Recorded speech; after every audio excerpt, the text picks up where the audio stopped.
السلام علیکم ناظرین۔ وسیم اکرم کے کہنے پر مکی آرتر کے معاہدے میں توسیع کی جا رہی ہے، یہ کہنا تھا عبدالقادر کا۔ سابق چیف سلیکٹر عبدالقادر نے ہیڈ کوچ کے عہدے پر سوالات اٹھاتے ہوئے کہا کہ ٹیم میں بیٹنگ، بالنگ اور فیلڈنگ کوچ کی موجودگی میں چیف کوچ کے عہدے کی کوئی حیثیت نہیں رہتی۔ عبدالقادر کا کہنا تھا کہ وسیم اکرم کے مشورے پر مکی آرتر کے معاہدے میں توسیع کی جا رہی ہے۔ مکی آرتر کو قومی ٹیم کے ساتھ معاہدے کو بڑھا کر آپ دوسروں کا حق مار رہے ہیں۔ وسیم اکرم کو اگر کرکٹ کا اتنا ہی درد ہے تو وہ کرکٹ کمیٹی چھوڑ کر قومی ٹیم کا بالنگ کوچ کیوں نہیں بن جاتے، جبکہ ٹیم میں بیٹنگ، بالنگ اور فیلڈنگ کوچ کی موجودگی میں چیف کوچ کے عہدے کی آخر کیا حیثیت باقی رہ جاتی ہے۔ مکی آرتر نے پی سی بی سے گزشتہ 3 برسوں میں لاکھوں ڈالر وصول کیے۔ اتنا بھاری معاوضہ وصول کرنے کے باوجود اس کی اپنی کارکردگی کیا ہے؟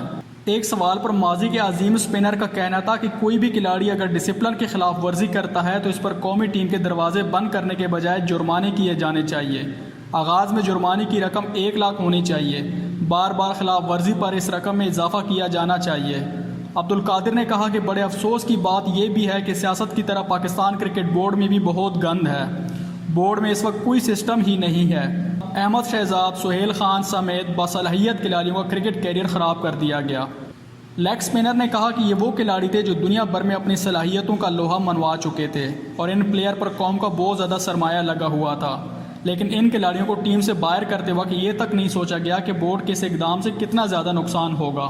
سابق چیف سلیکٹر نے کہا کہ ضرورت اس امر کی ہے کہ مسائل کے حل کے لیے مستقل حل ڈھونڈا جائے اور کوڈ آف کنڈکٹ تیار کر کے پلیئرز کو بتایا جائے کہ میچ فکس کرنے میں جان بوجھ کر آؤٹ ہونے یا غیر اخلاقی سرگرمیوں میں ملوث ہونے پر انہیں کس طرح کے جرمانوں کا سامنا کرنا پڑے گا۔